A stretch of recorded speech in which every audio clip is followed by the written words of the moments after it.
ನನ್ನ ತಂದೆ ಹೆಸರು ಅಶೋಕ್, ತಾಯಿ ಹೆಸರು ರುಕ್ಮಿಣಿ. ನನ್ನ ಶಾಲೆ ಹೆಸರು ಸರ್ಕಾರಿ ಹಿರಿಯ ಪ್ರಾಥಮಿಕ ಶಾಲೆ ಹಸಳ್ಳಿ, ತಾಲೂಕು ಸೇಡಂ, ಜಿಲ್ಲಾ ಕಲಬುರಗಿ. ಈಗ ನಾನು ಒಂದು ಹಾಡು ಹಾಡುತ್ತೇನೆ, ಚೆನ್ನಾಗಿ ಕೇಳಿ, ಕಿವಿಯಲ್ಲಿ ತುಂಬಿಸಿಕೊಳ್ಳಿ, ನಿಮ್ಮ ಮಕ್ಕಳಿಗೆ ಕಳಿಸಿ, ಶೇರ್ ಮಾಡಿ, ಲೈಕ್ ಮಾಡಿ, ಕಮೆಂಟ್ ಮಾಡಿ. ನಮ್ಮ ಮಕ್ಕಳು ಮಾಡೋದಕ್ಕೆ ಲೈಕ್ ಮಾಡಿ, ಮತ್ತೆ ದೋಸ್ತರಿಗೆ ಲೈಕ್ ಮಾಡಿ, ಶೇರ್ ಮಾಡಿ. ಮಕ್ಕಳಿಗೆ ಬರಲಿಲ್ಲ ಅಂದ್ರೂ ಕೂಡ ಹೇಗಾದ್ರೂ ಮಾಡಿ ಪ್ರಯತ್ನ ಮಾಡಿ.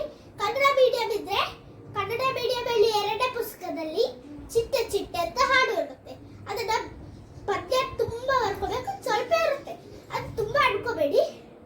ನಾನು ಈಗ ಅದೇ ಚಿಕ್ಕದಾಗಿದೆ, ನಾನು ಹಾಡ್ತೀನಿ, ಕೇಳಿ. ಚಿಟ್ಟೆ ಚಿಟ್ಟೆ ಚಂದದ ಚಿಟ್ಟೆ, ಕಟ್ಟವರ್ಯಾರೆ ಬಣ್ಣದ ಬಟ್ಟೆ, ಮುಟ್ಟಲು ಬಂದರೆ ತಟ್ಟನೆ ಹಾರಿ ಓಡುವೆ ದೂರಕ್ಕೆ ಈತಕ್ಕೆ ಪೂರಿ, ಸುಮ್ಮನೆ ನನ್ನಲ್ಲಿ ತೋರಿಸುವೆ ಸಿಟ್ಟು ಏತಕ್ಕೆ ಪೂರಿ, ಒಳಗಡೆ ಬಾ ಕೊಡುವೆನು ನಾನು ಬಿಸಿ ಬಿಸಿ ದೋಸೆ